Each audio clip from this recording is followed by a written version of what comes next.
Hello and welcome to About.Lab, and here on About.Lab we talk about the major trending topics in football, from Ghana football to everything football across the globe. And today I'm privileged to be coming to you live from Casablanca, Morocco, where the 2025 African Cup of Nations tournament is taking place. The 35th edition of the Continental Showpiece is taking place in Casablanca, Morocco, and I'm privileged to be covering the tournament here in Casablanca, Rabat, Agadir, Tangier, Fez, and all the cities that are hosting this Continental Showpiece.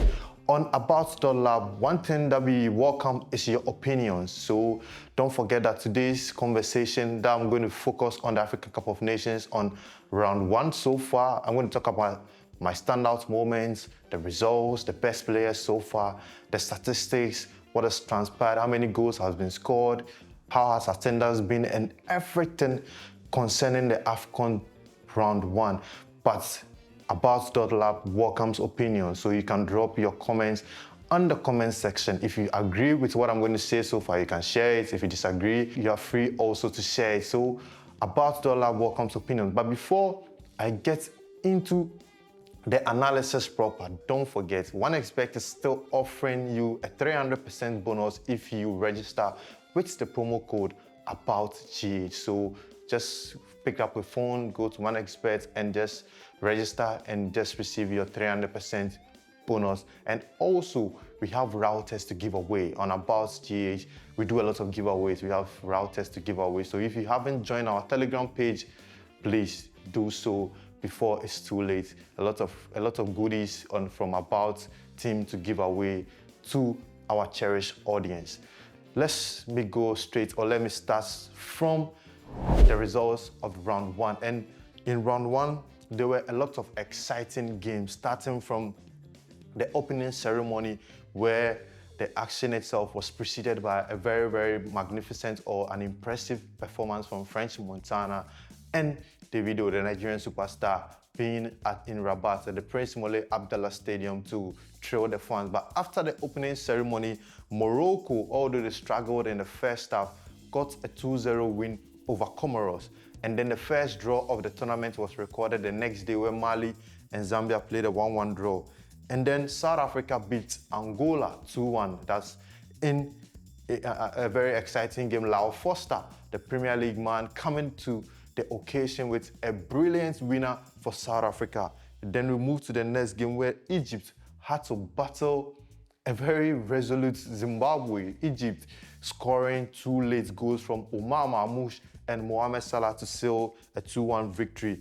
DR Congo beat Benin 1-0. This game had a lot of controversies. Benin coach Geno Raw is not happy at all because the VAR, the video assistant referee at the stadium, malfunctioned, and DR Congo, Chancellor Mbemba, appeared to have handled the ball in his own box. So it should have been a penalty to Benin, but VAR couldn't intervene because it wasn't working at the stadium. Then one of the tournament favorites, Senegal, flexed their muscles. They beat Botswana convincingly. So Senegal were the first team to record a convincing result. But after the game, even one of their midfielders, Idrissa Gana Gueye, was like, we should have scored 5, we should have scored 4. And obviously I agree with him, because if you watch the game, they were absolutely dominant. And then Nigeria managed to beat Tanzania. That was a very good game there in Fez, the start day Fez. I was at the stadium, and I think if you've watched the vlog, I broke down everything that transpired at the game.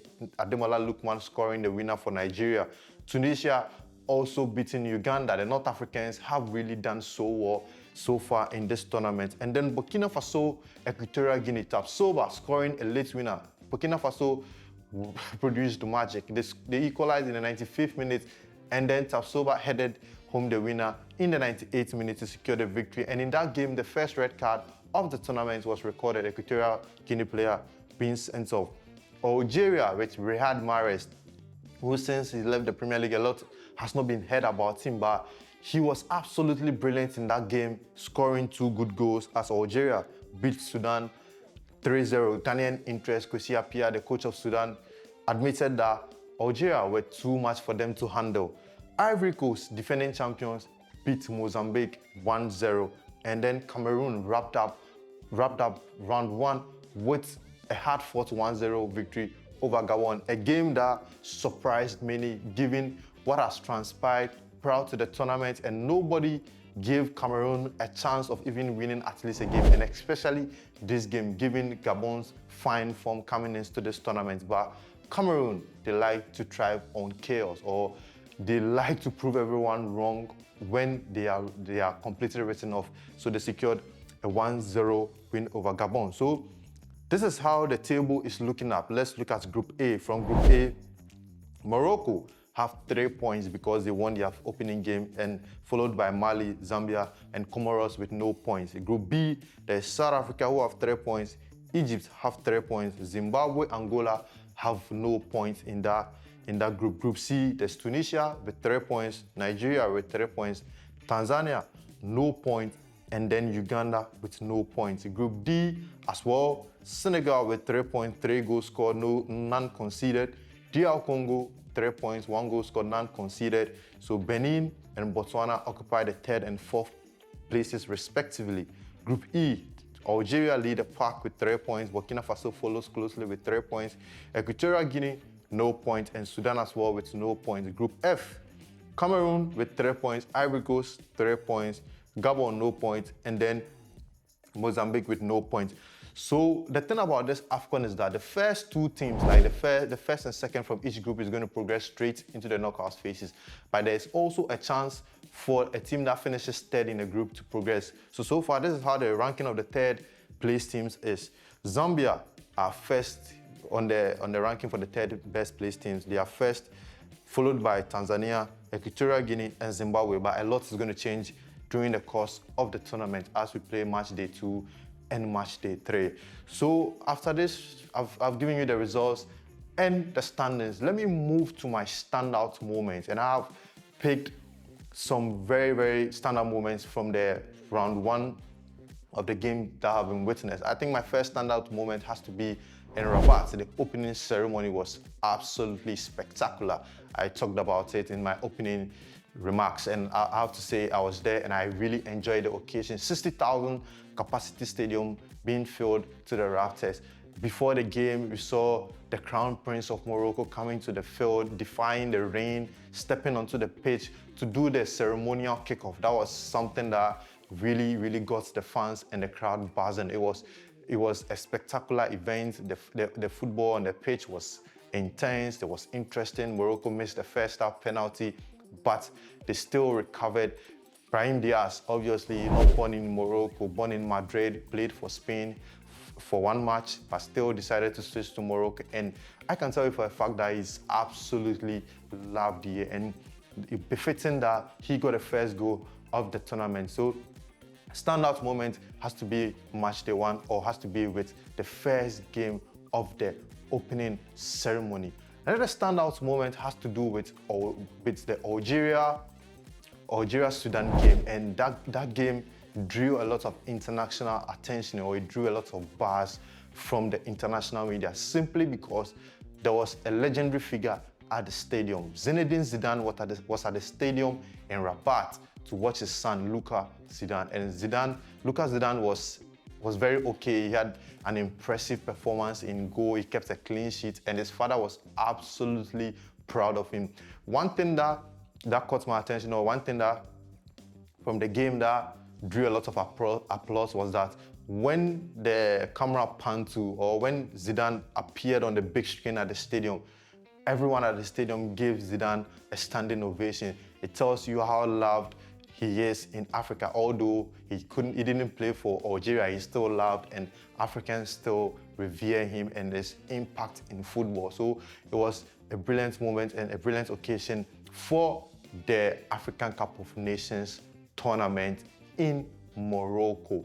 Another standout moment has to do with the game between Senegal and then Botswana.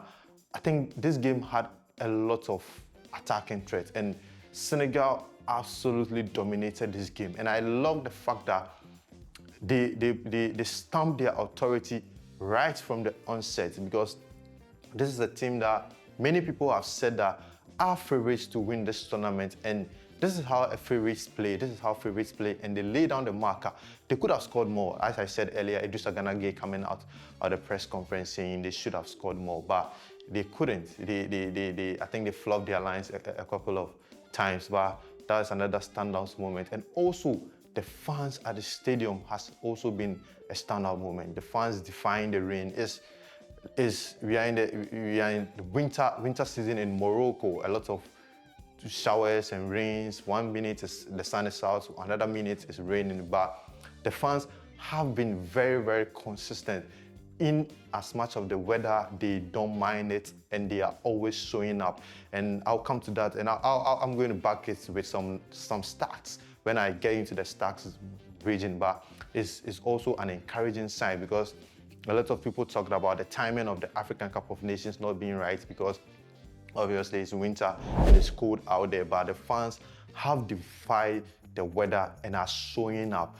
Every game has seen about, let's say, some encouraging number of supporters at the grounds. We at first, and we could see how fans were desperate to enter the field. They had to get tickets last minute. Everywhere that they could find tickets, they got a ticket and they entered the stadium just to witness the match. Mohamed Salah, Omar Mamouche scoring there. And I think I have to include that one of the standout moments also has been the best players showing up. The past criticisms of the AFCON has been that the best players or the well-known players are often overshadowed by relatively unknown players. But this time around, the best players or the popular players or the well-known players are showing up. Mohamed Salah has scored, Omar Mamouche has scored, Nicholas Jackson is scoring, there's Riyad Mahrez also scoring. So it's exciting for Africans who watch these players play in European clubs, and they perform extremely well, but when they come here, they struggle. But away from the standout moment, let me take you to my best players so far. And my best player so far has to be 3 players. And number 1 has to be Tunisia's Elias Achori. He's currently the top scorer with 2 goals. He was brilliant, leading Tunisia's attacking drive. And I've said that this tournament is likely to favor the North Africans. And in the opening games, all the North African teams won. And Tunisia displayed an attacking brilliance there to demolish Uganda there. So Elias Achori has been one of my best players, scoring 2 good goals. Nicholas Jackson missed a lot of chances, but it's good news for him, because coming into this tournament, probably his confidence was a bit low, but he stepped up with 2 good goals against Botswana, and he will be fancying his chances as the games progresses. My 3rd best player so far has to do with Riyad Mahrez, who I think has come to the occasion, because since he left the Premier League, little has been heard of him. You can see how brilliant he was in the game against Sudan in this tournament. So let me quickly run. This is my best player so far. I don't want to dwell a lot on it. I just picked up the players who have scored and are delivering for their teams. But let's move to the numbers. So far at the tournament, we've played 12 games and 29 goals have been scored. That's crazily impressive. That's very, very impressive, which means we are doing an average of 2.29 goals per game. So if you are someone who likes to bet, you can just log on to OneXBet and just test your knowledge. You can see and every game with an average of 2.29 goals, so meaning over 2.5 there. You can test it there, and it could work for you, and you could win some money. So that's about it. And the average spectators for the stadium per every game that we've seen so far has been 19,000. That's also quite impressive. As I mentioned earlier, that the weather is cold out there, especially in places in the northern part like Fez and Tangier. It's very, very cold, but still the fans are defying the weather and coming to the games to watch it. So 19,000 spectators per average from every game of all the 12 games played so far.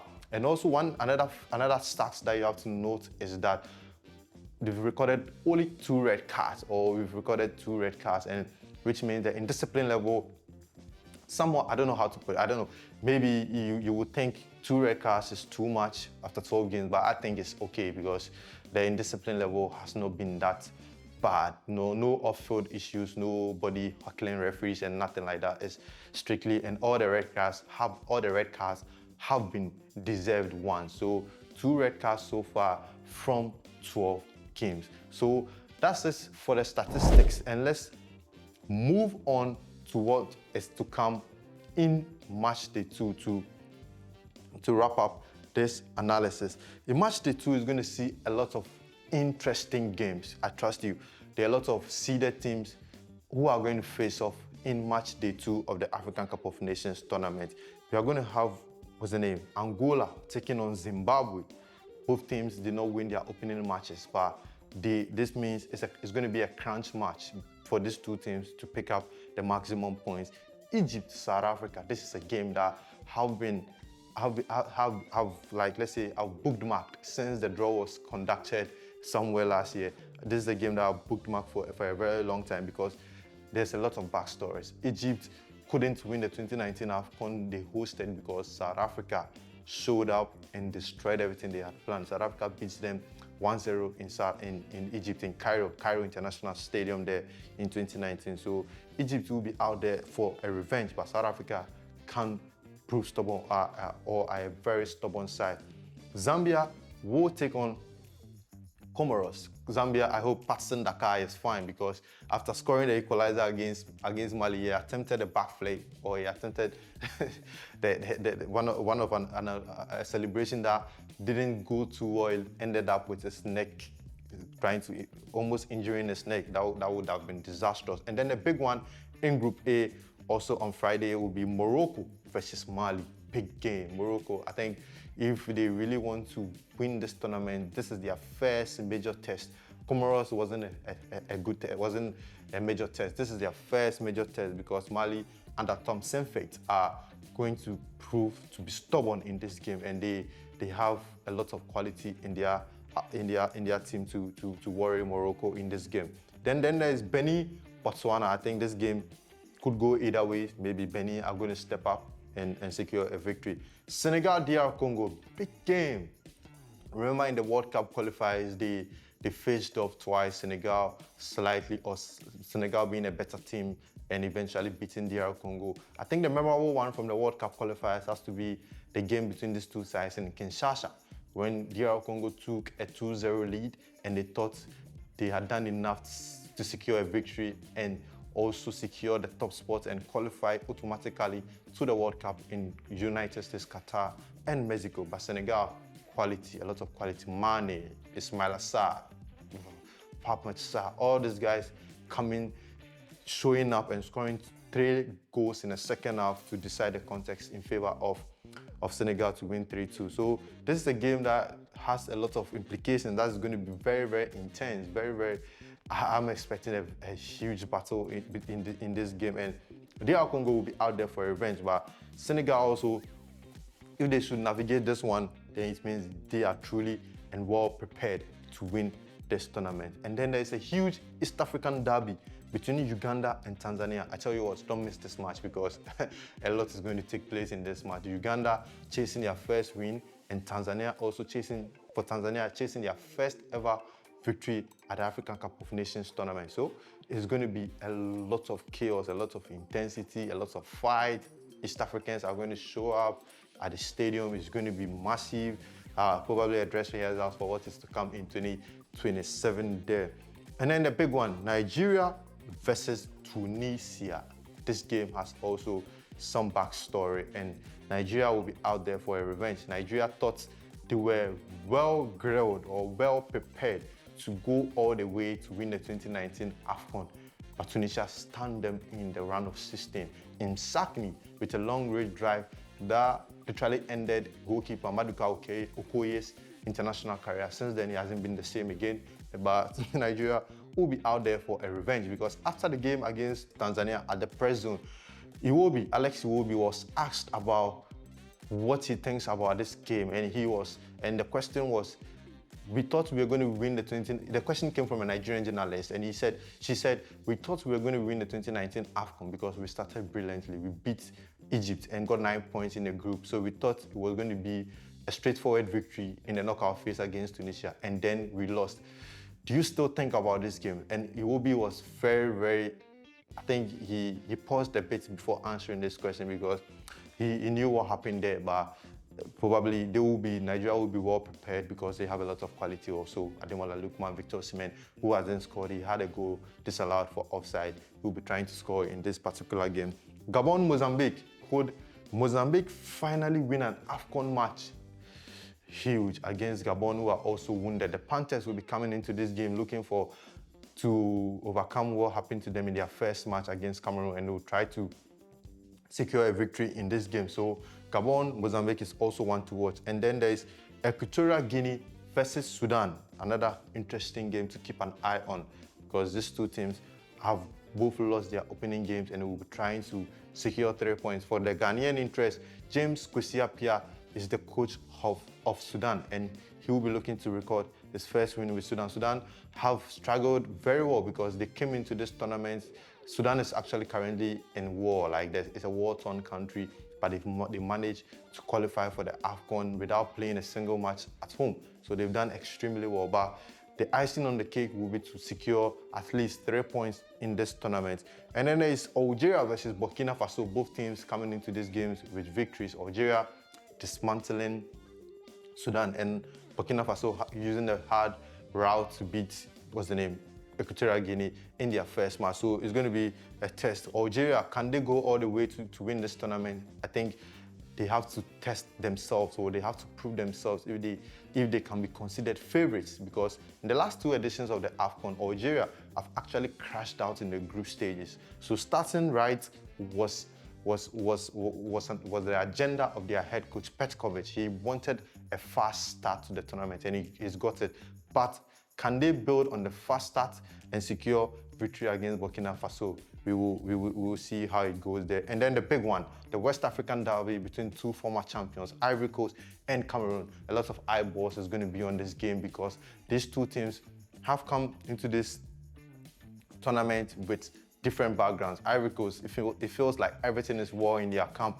MS Faye has the luxury, or has the backing of the federation, has the backing of everyone to chop and change whoever he likes, or to include or exclude whoever he likes in the squad. He's dropped Nicolas Pepe, but still Ivory Coast look very solid. Franck Kessié is leading the team as captain. Sebastian Haller had to pull off or had to withdraw from the squad due to an injury, but it hasn't stopped them so far. They are looking pretty good. Amad Diallo scoring the winner there in their first game there. But Cameroon, they look really good. From what I witnessed in their first game against Gabon also, they can cause a lot of chaos in this game. So it's going to be a big one. Both teams are going to come into this one and give their all. So let's see how it goes. So this has been About.Lab with me, Efsin, here from Casablanca, analyzing everything that has happened on round 1 or match day 1 of the African Cup of Nations tournament. The statistics, the best players so far, the standout moments, and looking ahead to match day 2 and what to expect. So do subscribe and like, follow, share, comment. Don't be afraid to share your opinions on this analysis or on About.Lab, because that's one thing that I appreciate. I welcome your opinions. What do you think? Is Ivory Coast, or will Ivory Coast secure victory against Cameroon, or will Morocco lose to Mali? It's going to be an interesting match day 2, and we are looking forward to it. Still live in Casablanca, covering the African Cup of Nations tournament, thanks to About. So all you have to do is to subscribe to the About channel for more AFCON content. Thank you.